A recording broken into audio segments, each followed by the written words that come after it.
નમસ્કાર સભાસદ મિત્રો, જીઈબી મંડળી ડીસાની મોબાઈલ એપ્લિકેશન દ્વારા હવે લોન માટે અરજી કરવી ખૂબ સરળ બની ગઈ છે।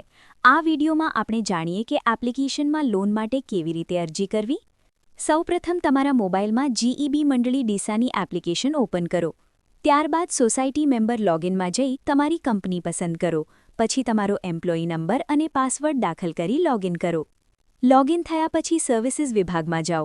અહીં તમને લોન્સનો વિકલ્પ જોવા મળશે। જો તમારી લોન ચાલુ હશે તો તેની માહિતી અહીં જોવા મળશે।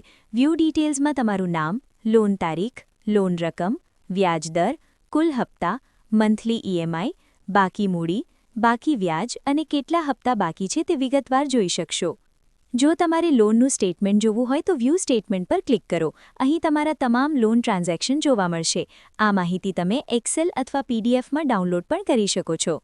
જો તમારે લોન ભરપાઈ કરવી હોય તો લોન્સમાં જઈ પે લોન પર ક્લિક કરો। અહીં તમારી ભરવાપાત્ર લોન રકમ બતાવવામાં આવશે।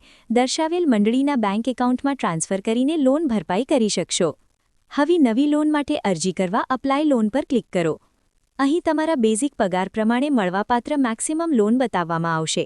જો અગાઉની લોન ચાલુ હશે તો તેની બાકી રકમ બાદ કરીને તમને કેટલી લોન મળી શકે તે પણ દેખાશે। ત્યારબાદ તમે કેટલી લોન લેવી છે તે રકમ દાખલ કરો અને કેટલા મહિનામાં ભરવી છે તે પસંદ કરો। ઈએમઆઈ જાણવા માટે મોર ઓપ્શન્સમાં ઈએમઆઈ કેલ્ક્યુલેટર પણ ઉપલબ્ધ છે। હવે મંડળીના બે સભાસદને જામીનદાર તરીકે પસંદ કરી તેમના એમ્પ્લોયી નંબર દાખલ કરો જેથી તેમના નામ દેખાશે। પછી ડાઉનલોડ લોન એપ્લિકેશન પીડીએફ પર ક્લિક કરો। તમારી વિગતો મુજબ ફોર્મ જનરેટ થશે। તેને ધ્યાનથી તપાસી ડાઉનલોડ કરીને પ્રિન્ટ કાઢો।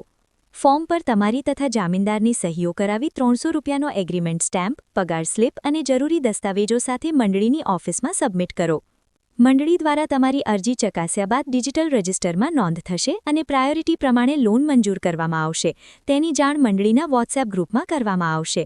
આ રીતે તમે જીઈબી મંડળી ડીસાની એપ્લિકેશન દ્વારા સરળતાથી લોનની માહિતી જોઈ શકો છો, ચાલુ લોન ભરી શકો છો અને નવી લોન માટે અરજી કરી શકો છો। આભાર।